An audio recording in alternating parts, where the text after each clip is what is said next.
پہلی صف میں نماز پڑھنے کے حوالے سے بے شمار فضائل ذکر کیے گئے، جس میں سے چند ایکات وہ یہ کہ حضرت ابو ہریرہ رضی اللہ تعالیٰ عنہ سے مروی ہے کہ حضور علیہ الصلوۃ والسلام فرماتے ہیں کہ اگر تمہیں پتہ چل جائے کہ پہلی صف میں نماز پڑھنا کیا ہے، یعنی کیا اجر و ثواب ہے، تو اس کے لیے تم قرآن اندازی کرتے، قرآن ڈالتے اور پھر نکالتے کہ پہلی صف میں ہم نماز پڑھیں گے۔ اسی طرح ام المؤمنین حضرت عائشہ صدیقہ رضی اللہ تعالیٰ عنہ سے مروی ہے، آپ فرماتی ہیں کہ رسول اللہ صلی اللہ علیہ وسلم نے فرمایا،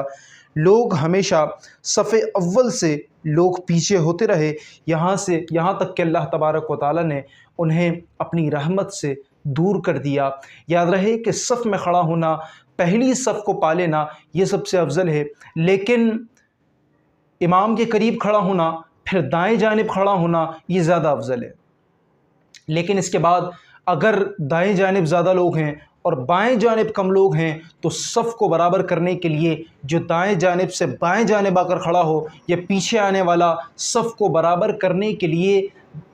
بائیں جانب کھڑا ہو، تو اس کے لیے زیادہ اجر ہے، بائیں جانب کھڑا ہونے کا زیادہ اجر ہے، لیکن جس نے صف کو برابر کرنے کا انتظام کیا اس کے لیے اور زیادہ اجر ہے۔ پھر ایک روایت میں ارشاد فرمایا کہ اگلی صف خالی ہے اور اگلی صف میں کوئی ایک بندے کی جگہ یا دو بندوں کی جگہ خالی ہے اور پیچھے کی صف بھر گئی ہیں، اور ایک بندہ آیا صفوں کو چیرتا ہوا وہ پہلی صف میں جا کر کھڑا ہو گیا، تو یقیناً اللہ تبارک و تعالیٰ اس کی مغفرت فرما دے گا۔ اس قدر صفوں کا اہتمام کیا گیا، صفوں کے درمیان کوئی چیز نہیں رکھی جائے گی، کوئی آڑ نہیں رکھی جائے گی۔ ہمارے ہاں یہ چیز دیکھی جاتی ہے کہ اعتکاف میں پردوں کو گرا دیا جاتا ہے اور پھر صفوں کو بنایا جاتا ہے، یہ مناسب نہیں ہے۔ صفوں کے درمیان کوئی چیز نہیں رکھی جائے گی، کوئی ایسی چیز نہیں رکھی جائے گی جو صف کے درمیان خلا پیدا کرے، اور